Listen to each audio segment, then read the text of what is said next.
a black hole is known to follow the thermodynamic laws, like first law, which is kind of energy conservation law, and also, well, this is still under debate.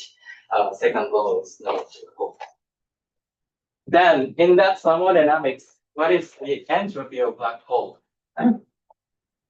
This is known like this. Area, this is proportional to area of black hole eventuality. So what can we learn from this?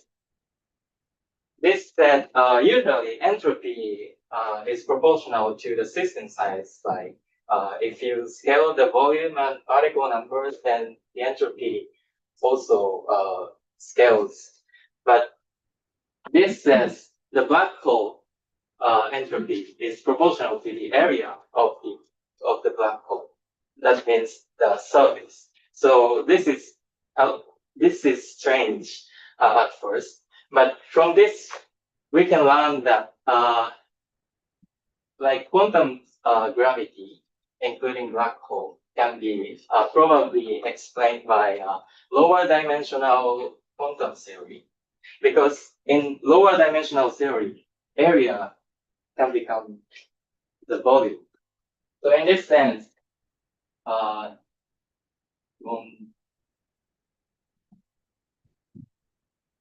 quantum gravity would be explained by lower dimensional quantum mechanics without gravity. This is the holographic principle. And also you can imagine why this is called holographic, because it's lower dimensional, higher dimensional objects can be mapped to lower dimensional objects. Then the ADS CFT correspondence is kind of realization of holographic principle. I have explained what the meaning of ADS and CFT in order. ADS theory, I mean D plus 1 means the space-time dimension is D plus 1. D means the space-time dimension is D. Okay, so here I draw the picture of the ADS space-time, which is D plus 1 dimensional.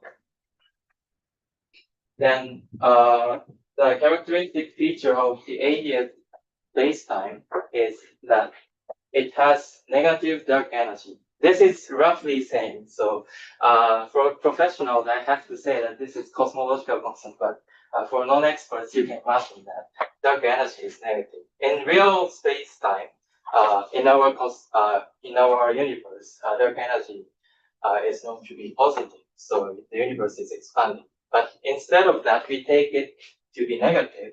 Then what happens? The gravity is the space-time has the solid boundary at the infinity of the radial direction. So it is kind of gravity in a box, roughly. And so because this is gravity theory, this follows Einstein equation. And also not only the gravitational field, I mean metric field, you can also assume that many other fields like scalar field, like Maxwell fields, I mean electromagnetic field, which I introduced today. So what's DFT? DFT means conformal field theory, and so all the ingredients that you need to know for this talk is that this is quantum mechanics. So quantum mechanics with scale invariant, scale invariance. And so if because this is a quantum mechanics, the evolution of the system follows the Schrödinger equation.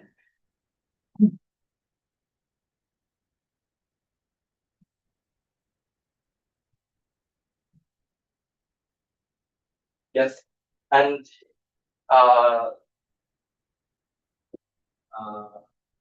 like you can imagine this kind of ring shape object in a condensed matter experiment. And if you tune parameters of the theory, you can find that there's some critical point where Taylor invariance emerges. Have a good coffee.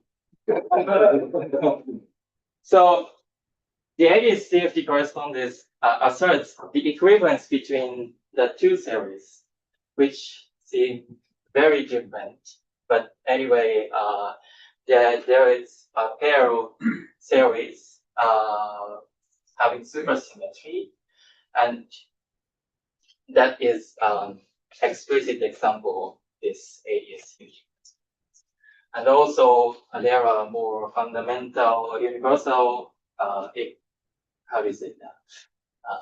Yeah, the both theories share some feature like symmetry. Okay, so from now on, I explain how to describe the phenomenon in quantum theory side by using classical gravity. Let's say that we have a ring-shaped object in the lab and add some source on the material. Then, in quantum theory, a meaningful object that we want to know is expectation value, because quantum theory cannot predict a certain value. I mean, not deterministic. So it can just tell probability or expectation values. So let's say we are interested in a physical quantity O,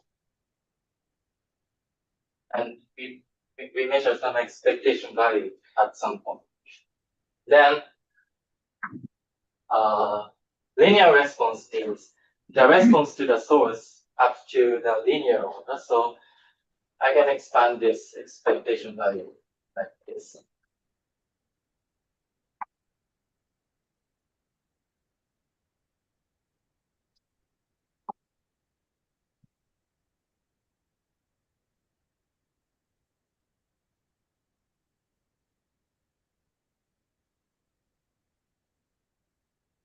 So first part is the expectation value without source, and the second part is the reaction to the source, and this is what we call Green's function.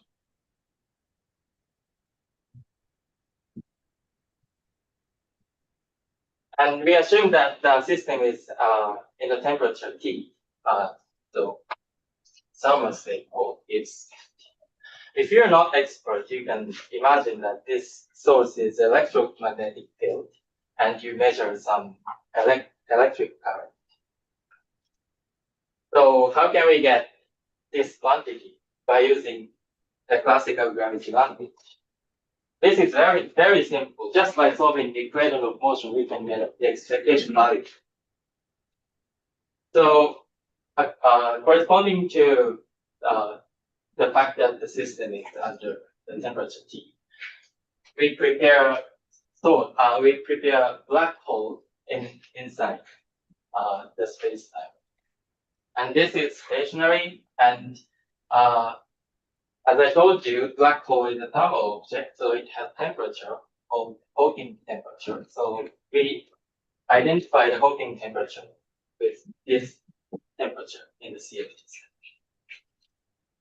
Then, of course, this is one-dimensional higher theory. You have the radial direction.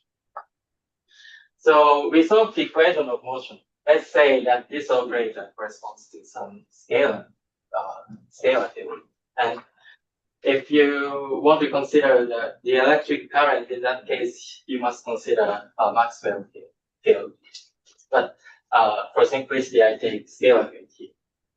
The equation of motion of scalar field is the Klein-Gordon equation. And this derivative operator is determined by the metric.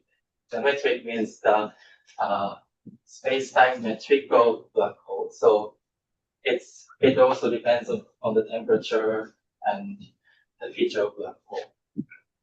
Then this is just the second order differential equation. So we have two linearly independent solutions. And let's expand the solution at large R. Then one solution is like this, and the other is like this. This delta is completely determined by the mass of the field, and the mass of the field is corresponding to the feature of this operator. I don't mention the detail, but you can understand that the mass and this delta can be completely determined from the feature of the dual theory. So how to solve this equation? We need to fix two boundary conditions. First, we identify this A as the slope that we added to the material. The second boundary condition is that ingoing wave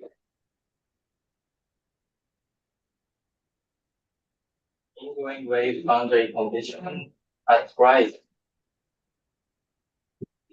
Roughly speaking, this is because black hole is an object which absorbs material in classical situation. So the scalar field just goes into the horizon. Then, putting those two boundary conditions, we can completely fix the two parameters, two integral constants. Then we finally get from B this. I mean, B is identical to the dual series observable. So this is the basic easy way to use ADS-CFT correspondence. And one application is holographic superconductor. This is a famous bottom-up model using classical gravity.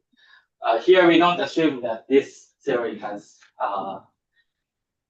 dual CFT, but we just start with construct bottom-up model using classical. Here we prepare a black hole spacetime with temperature T, and we also consider scalar field and Maxwell field in the bulk. Bulk is this type.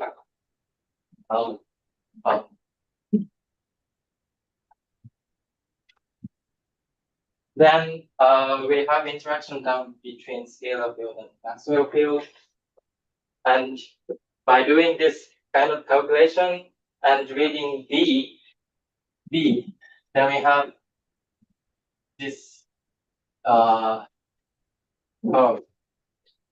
with some critical temperature.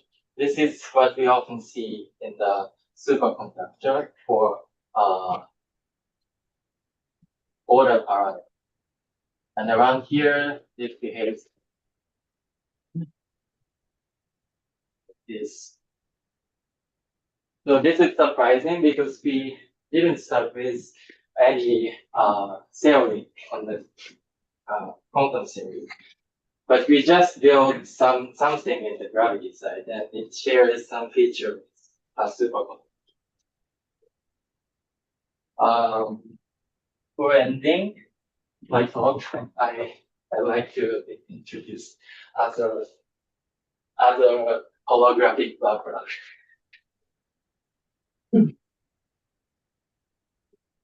So most of the time.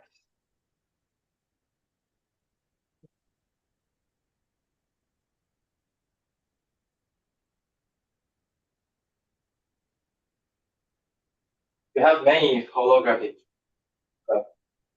then like superconductor, like I introduced, and also holographic QCD. QCD is the nuclear physics, and also holography.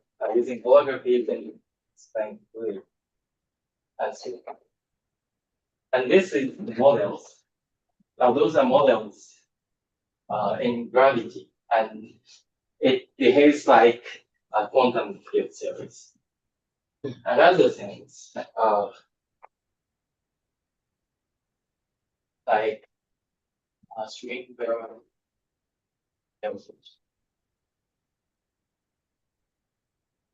Schwinger-Keldysh formalism is the way to calculate thermal correlates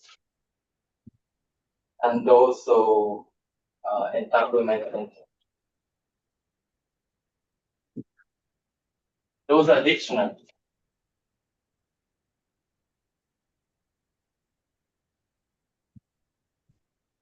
I mean, if you want to do Schwinger-Keldysh formalism in the quantum field theory side, there is a way to calculate correlators of that theory in terms of gravity.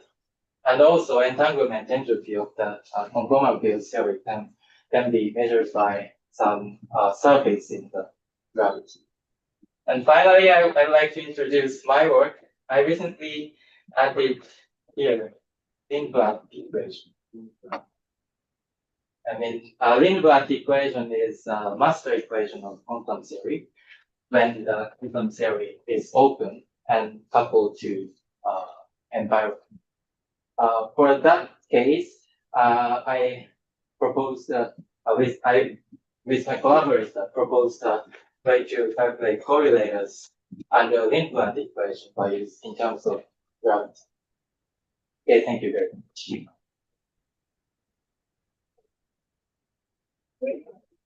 So first, I direct accept questions from non-experts.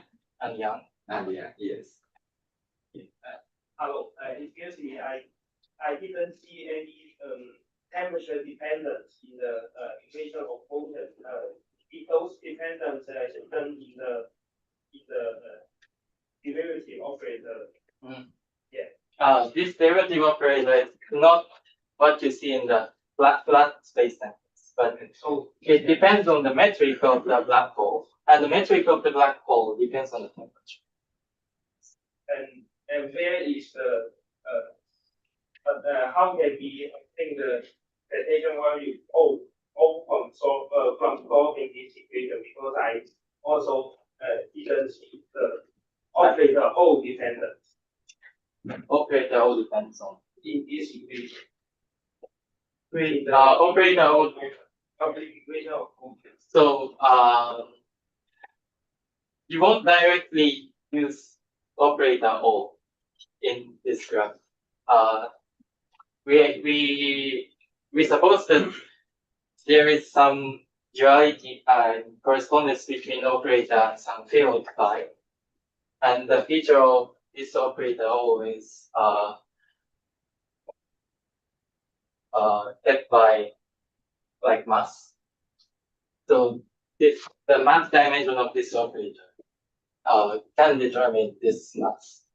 And if this has spin, it also has spin. Then just calculate the EOF and doing this kind of stuff. Then just read this, you find one point function. Thank you. So each side of the CFT correspondence is the easy side. Oh, good question. Easy side. For help. Yes, probably. Gravity side is because this is classical theory in some limit. No, classical theory. So you can just solve equation of motion. But the CFT side, although you have symmetry, in general situation you cannot completely determine correlators.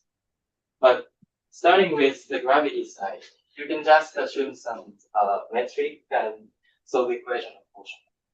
It's easy. A very many follow-up question. Do I understand what classical gravity is? But here we know the equations. There is no equation about that.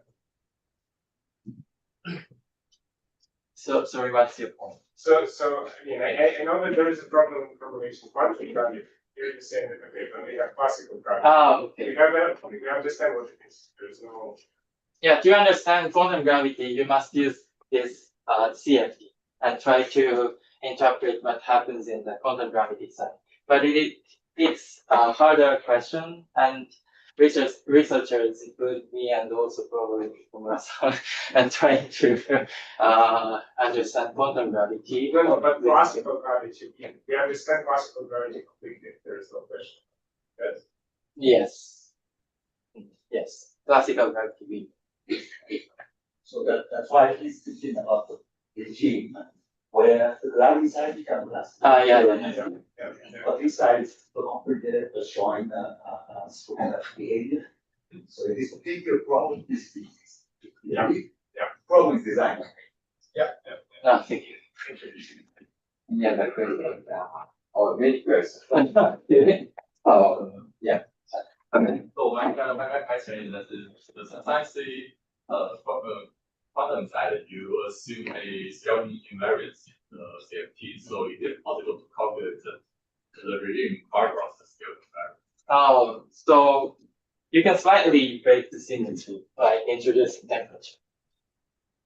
And also you can consider some excited states. But if the symmetry is broken a lot, it gradually becomes harder to compute. And I want to comment on the physicist. Yeah. So I'm interested in the possibility of to use a holography principle by combining the experimental result of observation with on the critical phenomenon. Do you have any possibilities to see the to get application of quantum gravity by combining the holographic principle with some critical phenomenon? So you mean you want to compare holographic principle and I think in this topic you consider that you focus on the classical. You said that classical side is very useful to understand the DFT, which is difficult to directly solve. But for example, holography seems also provide us some knowledge on the quantum gravity from the side of critical phenomena. I see. That's one of my topics. And also, I'm also interested that that some experiment may help to understand in the control, for example, solid state material or some the quantum system may help to understand the quantum gravity. Yes. By assuming the holographic principle. Yeah, it's a good question, and it's one of my main topics in my research activity. I once proposed from materials in the laboratory, what kind of signal can we use to identify that this is holographic? So, I cannot explain that in detail here, but I also tackle that problem, and it's very interesting that here in iTHEMS there are many people from many fields, so I'm interested in tackling that problem. Okay, thank you very much. For given CFT, is there a systematic way to decide the rhetorical graph? Oh, that's a good question too, and it is called bulk reconstruction of metric. And I also tried to do that before. In principle, it's possible, and there are many proposals to do that. But the more general the proposal is, the more difficult to do. So the easiest way to realize that is you assume like the black hole is spherically symmetric and static. And so in that case, the metric components are reduced to, for example, 2. In that case, by using correlator, like 2-point correlators, like Green's function. And for example, with the help of machine learning, which I recently did, you can determine the metric, the two left undetermined components. Any questions from online non-experts? No? Oh, you have a question. Thanks for What is the relation in the field in the gravity side from the field in the safety side, the field part? So you mean you'd like to identify the two? The thin field in the So, for example, this is when you assume that this is the scalar field, scalar primary field, then this is the scalar field. And they are the same field. Same field. Yeah. I mean, is the field phi in the gravity side is the electric field? What? I mean, for example, in the safety side, for example, in the pure gauge theory, you have the gluons, but in the gravity side, we still use this equation of motion for gluon field. No. In that case, we use metric field. Gravitational wave can explain gluon. You mean the field phi is the metric field? No. In this case, if you want to focus on this scalar operator, scalar field is useful. But if you want to compute gluons, then we use metric field. Another question is, if you want to do the real-time computation, do you need to reformulate your using the Schwinger-Kelvin path, or you don't need the Schwinger-Kelvin path? Yes, I think you use Schwinger-Kelvin. Actually, I don't get the point that you need the dictionary. The Schwinger-Kelvin. Okay, so you can in the CFD side, you can do Schwinger-Kelvin formulas like taking the control of the path integral, like this. So this is very complex. Real-time evolution, imaginary time evolution, then back-end imaginary. So we use exactly the same graphs. So you merge Euclidean signature spacetime and Lorentzian signature space, and you make sense. And compute classical equation motion matching one dimensional. Anyway, I think some questions are already exposed tonight. Yeah. So your holographic superconductor map to CFT, do you have prepared? So this just explains macroscopic phenomenological model for Gainsborough-Landau theory. So I mean, you can, with this theory you cannot see gluon, Cooper fields, because this is not microscopic theory. You just see the. But you map to CFT is prepared. Yes, V corresponds to the wave function. So in CFT it should be prepared. Yes. Superconducting. Yeah. And whereas for Lindbergh is a non-perturbative system, so it's in the CFT, but map to gravity is a non-perturbative system, or what's the meaning dictionary map from non-perturbative? Sorry, just speak slowly. So you discuss non-perturbative system, right? Non-Hermitian system. In your yeah. So what's the dictionary for? Okay. In that case, instead of directly solving Lindbergh equation, like the Hermitian system. This time,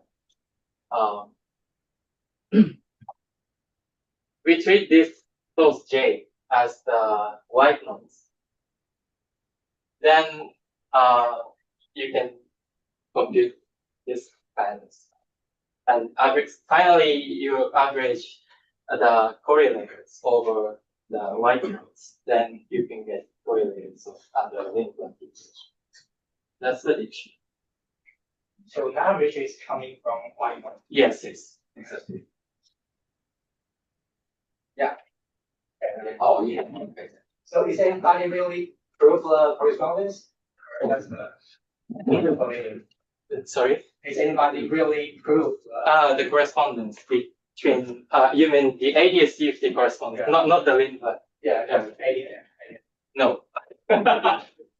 Nobody has proof. As I told you, there is few examples. No few pair of examples. Okay. Yeah. So yeah, I'm not very familiar with physics, so I had just 9 questions. So when at critical temperature, what happens? In this model. Yeah.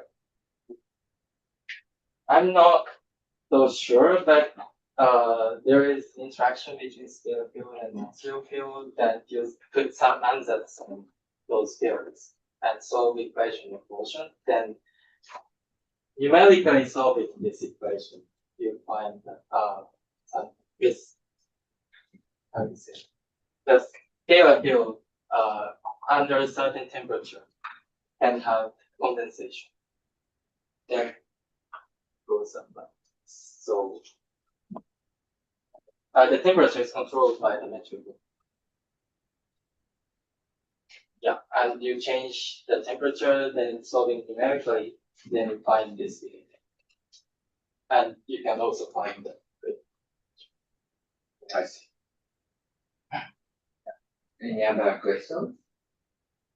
Let me ask one question. Well, so in the boundary side, it's a quantum field theory. Yes. And in the bulk where it's a classical theory. And so what happens if you introduce measurement in the boundary? What's the correspondence? Well, yeah. What's the measurement in the bulk classical theory? I'm not an expert of that field, but people say some grain will be introduced in the Oh, grain, introducing grain corresponds to some kind of measurement? Yes. Oh, yeah. Yeah, end of the world grain. Yeah, it will be Oh, that's interesting. Okay. Any other questions? Yeah. Yeah, I have a similar question. So if you prepare the superposition at the boundary, what happens in the boundary? I want to know too. Yes, it's a very interesting. But it's wave function. So the corresponding classical geometry must be.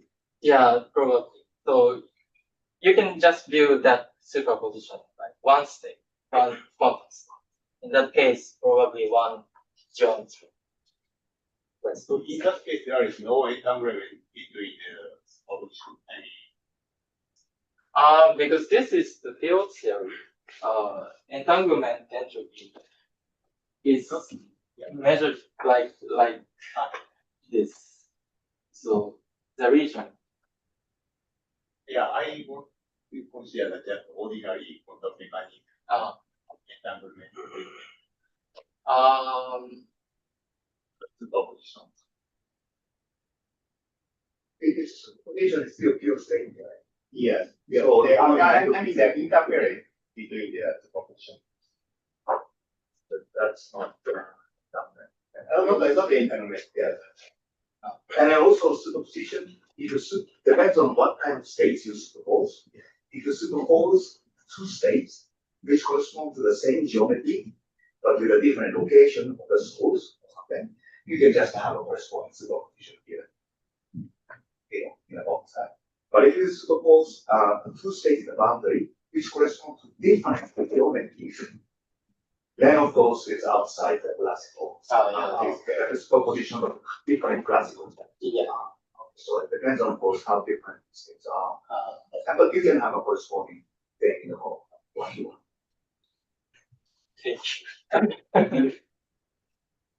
Any questions from Zoom online? No? Okay, so thank you very much. Next time, where the Sensei. Yeah, so I will first introduce Sito-san. Sito-san is the professor at Tohoku University. Sito-san, can you? Hi. Yes. Can you hear me? Yes. Okay. Yeah, so Sito-sensei is a professor at the Tohoku University, and he's the head of, in charge of School Sendai. And yeah, so we have a collaboration between Tohoku University and iTHEMS, and we have an office there. And so today he will explain some kind of GLIPS project. So you can apply for that. Yeah, he's going to explain. So Sito Sensei, could you please? So may I share the screen? Yes. And you can also introduce yourself. Yeah. After beginning. Some requested. Okay. So do you see my Yes. Okay. Thank you for giving me this opportunity. My name is Hiroshi Suito at the AIMR and the Mathematical Science Center for Co-Creative Society at Tohoku University. And I'm also responsible for the Surikuru Sendai in our institute and from the Tohoku University side. So today I'd like to introduce our program, GLIPS Sendai. And my main purpose today is to recruit mentor from iTHEMS for the next year program. So I believe this is a good timing to introduce this program and introduce this program and for the next year. So GLIPS is a graduate level research in industrial projects for students, and which is a summer research experience for students of mathematics and related disciplines. So students work in teams on projects sponsored by industries. And such a program has long history at IPAM, Institute for Pure and Applied Mathematics at UCLA. Then it was exported to Berlin in 2010 and to Sendai in 2018. So we started it with two sponsors, FMIRAI. FMIRAI is actually Toyota and NEC. Then some sponsors disappeared and some newly joined. So this year we have four projects. So in many points, we mostly model the LIPS research same program at UCLA and have adapted it to our local system. So usually two United US and two Japanese students in one project. And the sponsors, Japanese industries, often provide very challenging problems for which they don't have concrete solution prospects yet, and seek fresh thoughts nurtured in an international environment with diversity. So although we gather the mainly graduate students, very high-level graduate students, but the mathematical techniques necessary for the projects are usually very different from their specialties. So the projects are usually quite new challenges even for graduate students. So the list of the projects so far is available on our website. So please visit our website if you are interested. So these are some examples from the previous years. Sorry, the company name is in Japanese, but from Fujitsu, they provided a project for explainability problem of the AIs. And from Mitsubishi Electric, some problem for map matching or inverse problem for the ocean radar data. And then